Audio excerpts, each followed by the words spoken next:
Hope in our eyes to see the world again, not just the numbers, but the faces in the pain.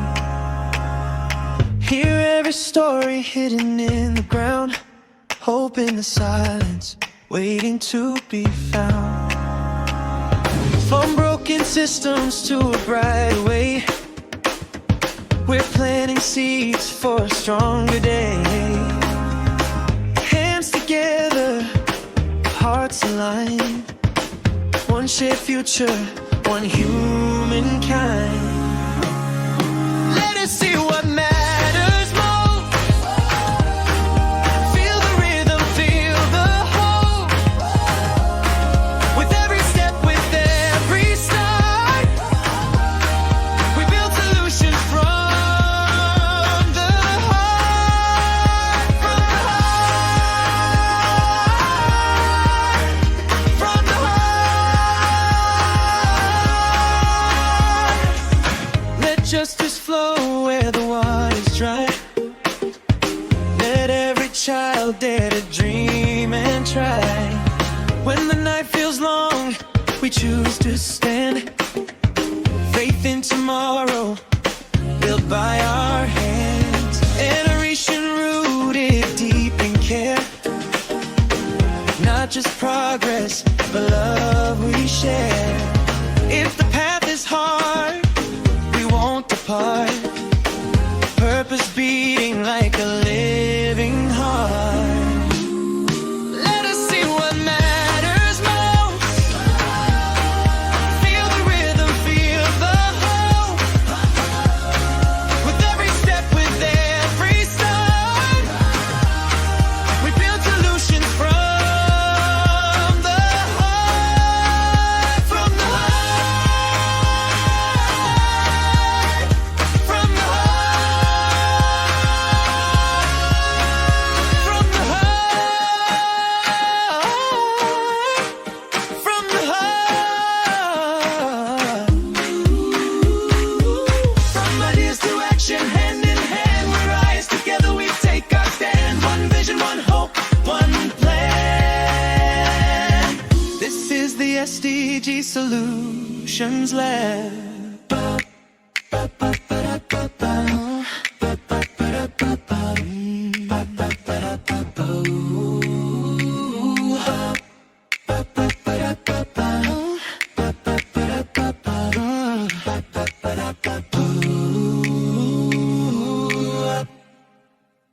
Across the world, millions of children are in school, yet they're still being left behind. Education gaps are driven by poverty, unequal resources, language barriers, and community-limited early support. These gaps continue to shape who gets an opportunity and who doesn't. These gaps don't just affect academic performance, they influence health outcomes, confidence, leadership, and the ability of a young person to break cycles of inequality. To unpack this issue, we are joined by two youth leaders working at the front line of education and community change. Cynthia, a medical student from Nigeria, works at the intersection of public health, literacy, and youth leadership. Through initiatives like Bread Bridge and Project Arise, she views education as a form of healing, a tool that improves not only learning outcomes, but long-term health and life opportunities in underserved communities. Joining her is Tshegofatso, a South African education leader and a founder of Xiluva After Care in Soweto. Through aftercare, school support, and tutoring from grade 1 to high school, her work focuses on strengthening foundational skills in literacy, mathematics, science, and language, ensuring children are supported where formal systems often fall short. Together, this conversation explores how closing education gaps requires community-led solutions, early intervention, and reimagining of education not just as schooling, but as an empowerment at the heart of this specific SDG. Good day, viewers and listeners. I'm your host, Kutlwano Phumudi. Tshegofatso and Cynthia, welcome to SDG Solution Labs. Thank you very much. I'm very happy to be here. Nice to meet you too. Okay. Thank you so much for giving us this opportunity to have this conversation. As said, I'm Tshegofatso and the owner of Xiluva After Care, and I'm honored to meet you, Cynthia. How are you? Same here. I'm very honored to meet you. I'm very fine, thank you. What about you? I'm good. I'm very, very good. That's really good, guys. So let's get into the context of today. Uh, when we talk about education as a global goal, this question goes to both of you. What do you think many people misunderstand about what quality education really means for young people and children? Mm. Okay, so quality education. I think most people think it's all about going to expensive school, having the most available resources, having every educational materials available for them to study. Yeah, those things are very necessary. But I think quality education is one that empowers someone all around, that nurtures every aspect of growth, be it in character, be it in skill, and then the person is seen not just for the grades and the good scores in school, but the person is seen for who he who he is, who she is. I don't know if you get what I'm trying to say. So the talent is nurtured, the character is nurtured, the skills are nurtured, not just having access to those resources, having access to very expensive school. So that is what quality education stands for me. And that is what I think most people misplace as quality education, having access to all this expensive stuff. But no, I think it's one that nurtures the skills, the talent, the character, etc. That's Yeah. really great, Cynthia. So to you, Tshego, working directly with children in Xiluva, what are the biggest learning gaps you see early on, and how do they affect learners as they grow older? Oh, yeah. The biggest learning gaps I think I've found in this community service is actually reading. Reading in our country is a straight crisis, and we've seen it in our schools. I mean, grade fours cannot read. They, I think after COVID, there was no recovery plan. And now it's affecting children in their work, it's affecting children in their literacy, and as well as we cannot teach because children don't understand the content. Remember, content comes with strategy. And if we have the good strategies to at least approach those things, it's better for kids to understand. But without literacy, there's nothing we can do. So in this project, there's a lot of things that I've found very unsettling because our children can't read, they can't blend sounds. There is no differences in how phonetical language works. So how can we approach it if even at school it's just a rush of work? I mean, sounds are very, you need to be very slow because children are not all the same. Like you said, quality education does not go about the expensive things that we can, you know, get access to. But I believe every child needs to have those exact same resources in every school and not just in private schools, because they just limit a child. I've never heard of any child being picked for a bursary in my community specifically. A young child who's been picked because they can read and they can write and they are so fluent in what they do. So it's a strict and a very, very big crisis that we deal with here at Xiluva. But with the right strategies and the right approach, we are getting there. That's great. So, Cynthia, you often describe education as a form of healing, From your experience in public health and literacy work, how does education or the lack of education show up in people's health and life outcome? Okay, that's something I've gotten to understand from my experience working as a medical student and then being in the SDG space. So when people are educated, they tend to make very informed choices. They tend to understand how their body works. They tend to understand what they should do in case of illnesses. But when people are not educated, there are some decisions they take, and you are like, no, this is not worth it. I'll give you an example.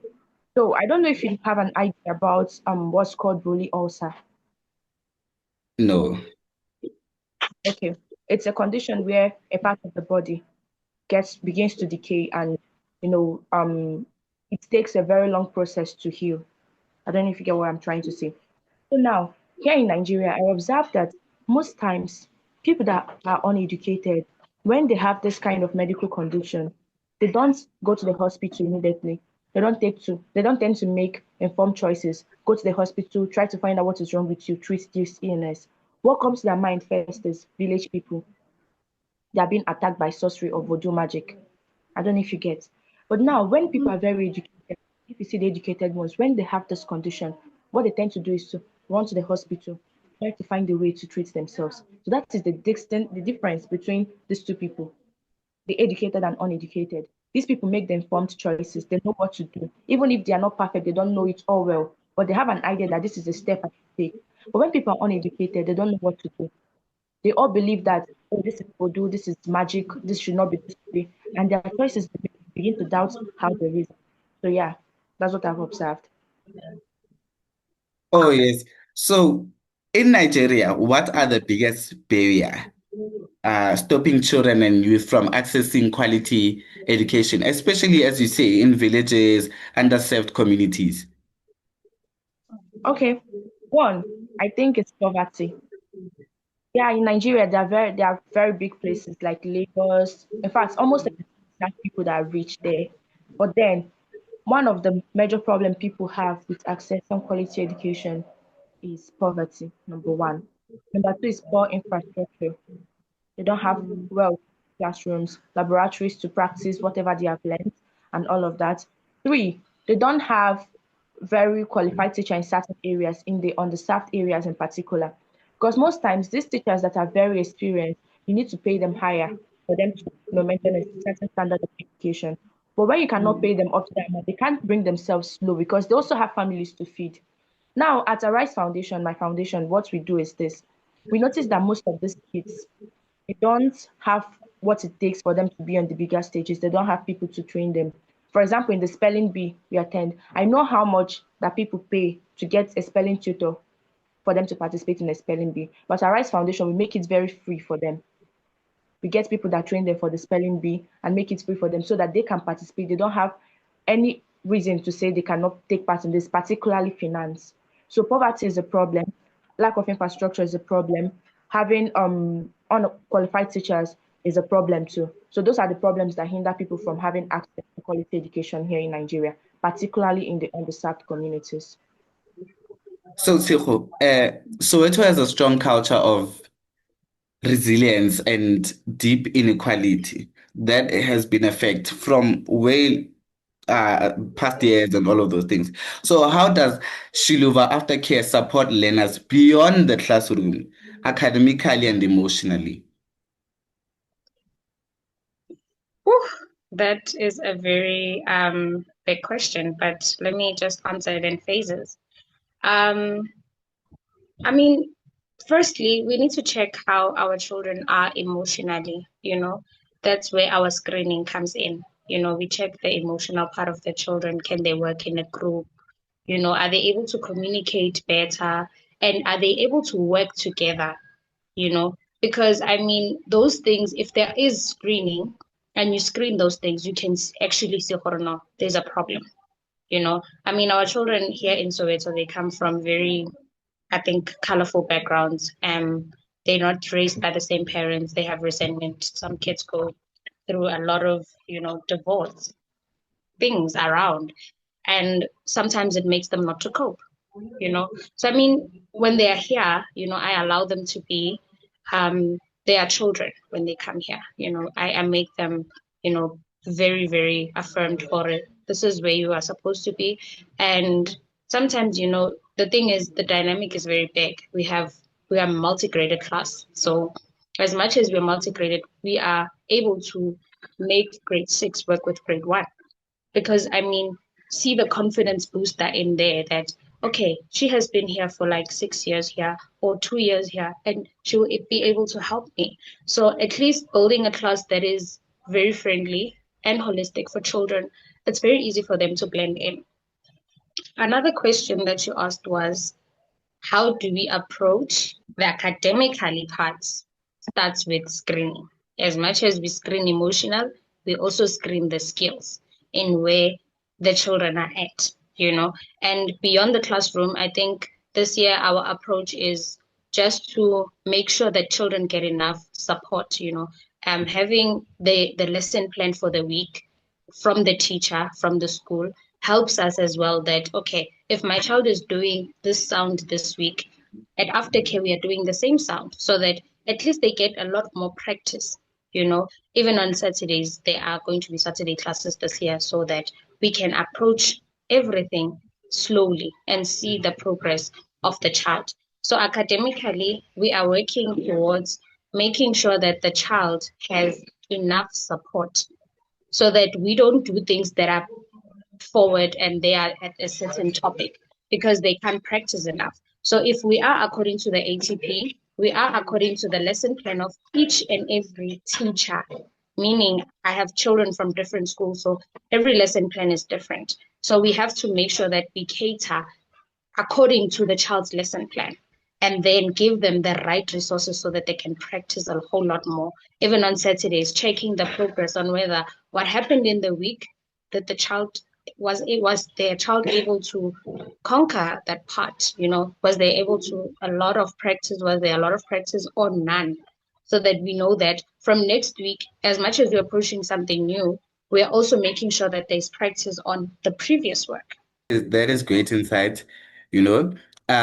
But to both of you, as we are coming to the point of education as leadership and community change, as you both are the headmasters into this, as you are leading this, how do we move from teaching children to simply passing exams to empowering them to think, lead, and believe in their potential? It's something else that you would teach someone to be like Cynthia. You make the kids go into spelling bee, you train them, but how do we get them to a point where they believe in and think and lead in their potential, and also you Tshego, you nurture the kids into like them doing well academically and also like nurturing their foundational skills. But how do we get to the point of them igniting their own potential? Okay, so there is something I do at the Spelling Academy that we have, because at the Spelling Academy, we have kids coming from less privileged homes.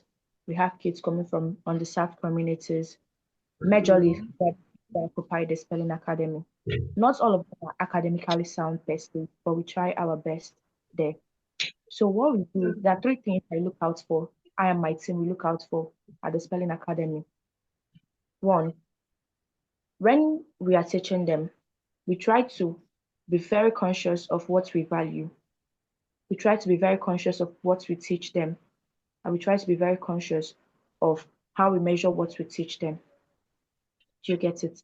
So by what we value, we mean we try our best to let them know, even though we are not teaching them things that are happening in school, like the basic science, the mathematics, the English, and all of that. But we try to make them understand that their grades does not define them. And that is not to make them feel like they should perform poorly in school, but we try to let them know that their grades does not define them. Not everyone that we come across is very fit to be in the school, to be the brightest star in the school, perform excellently. There are people that have the creativity, there are people that have the talent, there are people that have, other stuff that is not being defined by grades. So it's very important that we, know what we value. Let us not make it just all about the grades. Let's not just make it all about passing the exams and all of that. Then the second one is what we teach them. It's very important. Why we are at the Spelling Academy, we try to make them see that you're not being, they have the bright ones, the ones that are grabbing what we are teaching them very fast, and they can spell, attempt words, and all of that. But we try to make them understand too that their creativity matters, their talent matters, teamwork matters, how they relate with people matter. Yeah. So we don't just, try to give priority to the ones that are performing excellently. We try to see others for who they are and not just how they are performing. And the third one is, how do we measure their success? If we keep measuring their success at the Spelling Academy by how bright these ones are, how good they are performing, we won't get where we want them to understand that even if they are not excellent in their academic, they are not doing so well, there's a place that can also be excellent. So we try to make them see that, okay, I may not be very good at this spelling, but I'm very good at something else. We try to, nurture them, make them understand other parts of them that can be developed. So we try to work on their creativity, their talent, how they connect with other people, and all of that. So yeah, I think how we can, make education not just to be the whole exam, whatever, is trying to make these kids see what else they can do, what else they are good at. Yeah, thank you. So, Cynthia, as you are a medical student and a youth leader, how do you balance between education and medicine? As they are both twin pillars of change, and why do they need each other? Because you are in medicine, but you also like education on its own. As a medical student, it's a lot because you basically have a lot going on. You are always you are always mostly unavailable. So how do you balance between the two? Okay, I won't lie, it's very tough. Being in the medical line and being in this education aspect is very tough, and being active, very, very active there. So what I do is whenever I go back to school, I try to focus on I am in school, work with what you have. Then I give attention to other stuff I do outside the school, but I try to make school my priority. And then when I'm out of the school, when I'm on holiday, I know that I'm focusing on my education aspect. Now bringing it to how do both of them align perfectly? I strongly believe that no two paths in this life is parallel. They have to align. There's always a point of intersection. So when I'm in the medical aspect, I don't see education as something that is totally different from what I'm doing. Being a medical doctor does not prevent me from, advocating for SDG 4 and all of that. So what I try to do is, why doing what I'm doing at the education aspect, when I'm doing running my spelling academy and all of that, I try to bring in medicine into what I'm doing because I have intentions of working in the public health aspect. I just don't want to be a doctor who works in the hospital. So in that way, I'm able to contribute in various things, go for outreaches and all of that. So when I'm in the spelling academy, one of the things we do there is to teach them about health, preventable illnesses and all of that. So that is how I try to bring my medicine into what I'm doing, into education. You get it? I understand. So, Tshego, what role do parents, you know, play in strengthening education where the system falls short, especially with your kids that you have in your organizations? And how do parents actually enforce those bridges to actually stand together? Okay, is the question for me or for? For Tshego. Okay. Okay. My parents are very, very supportive. I mean, to the time where I send homeworks and sometimes they can get sometimes very irresponsible, but having a group of parents who are very supportive, even in the work that I do, they bring the children when you ask for the children. They don't tell you that no, we are busy and we have things to do. So the children, them contributing to their academic life is very big because as much as the children wouldn't want to come, the parents are the ones advocating that no, this is for your future and this is for you. And you don't have to be pushed for you to go to school. You need to go to school willingly for yourself. I mean, as much as they treat school as school, they treat aftercare as school as well. Because I mean, we cater as well for the many other things.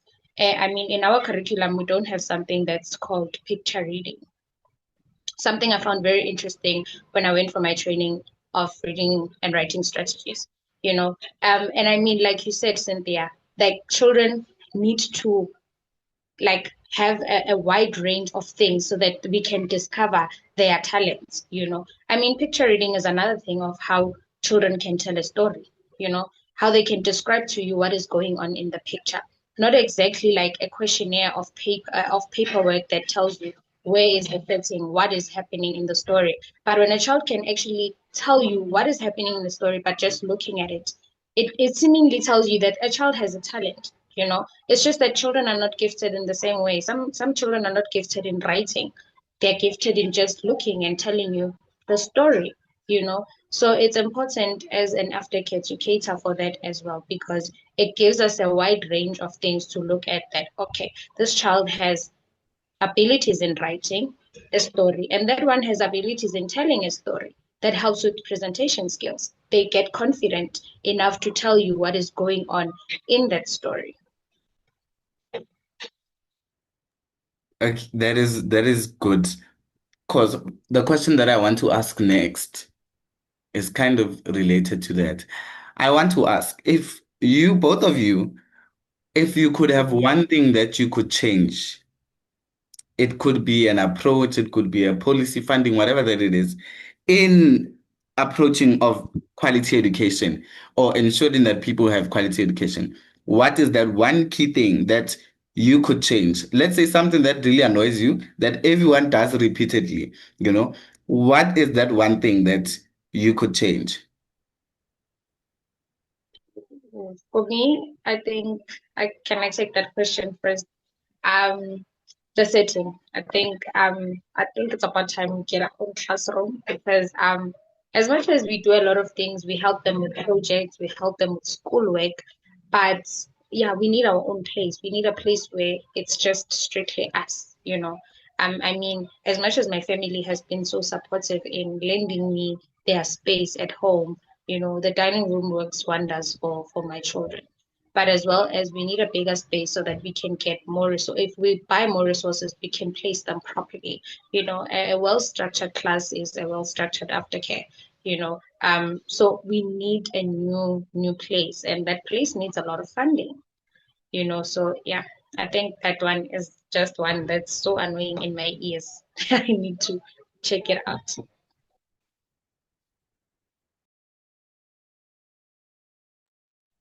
Okay, I think what I want to change is the approach to education. It's a very, annoying stuff here in Nigeria. I think it's just everywhere, in every school in Nigeria, be it the private schools, the government schools. Everyone prioritizes grade, and it makes a whole lot of people not feel like they fit in school. So if I have a power to change one thing, I would change that aspect of feeling like grades are the most important thing in school. They are not. There are a lot of people that have excellent grades in school, but they come out and they have very bad interpersonal skills, how to relate with people. They are not well behaved, but they have the good grades, and so everybody feels like they are the stars there. But then the other people that have other things, they have the talent, they can paint.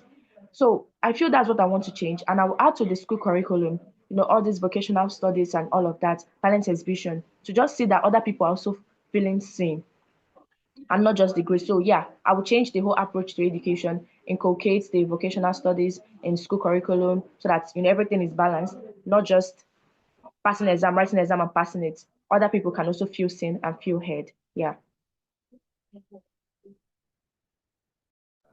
In closing reflection, uh, what in one word, I want a one word, how can you define quality education with just one word? With me, I would define it as insightful. That would be how I define quality education. Because with insight, you have something to learn and also you have something to gain. It's not that you are learning only one perspective only. Okay. I will say I will define quality education as holistic. Yeah, holistic. Yeah, because I wanted to, I expect quality education to cover every aspect of human life, nurture their creativity, their talents, their brains, what they do and all of that. So yeah, holistic. And you too. I think my word is opportunity. You know, I mean, with quality education, you are given an opportunity to be anywhere, you know, not necessarily in reading, but sometimes telling a person a story, you know. So opportunity is a good word for me, because I think with quality, if children have quality education, they get opportunities to do whatever, not even in a school space, but in their lives as well, you know. Okay, thank you guys. As we wrap up this SDG solution conversation, and to extend a sincere thank you to our guests, Tshego and Cynthia, for sharing their insight, experience, and commitment to change. These are the conversations that remind us that the Sustainable Development Goals aren't just global targets, they are lived realities. And the youth have a powerful role to play in shaping the solutions. Thank you for watching and thank you for listening. We'll see you in the next SDG Solution episode.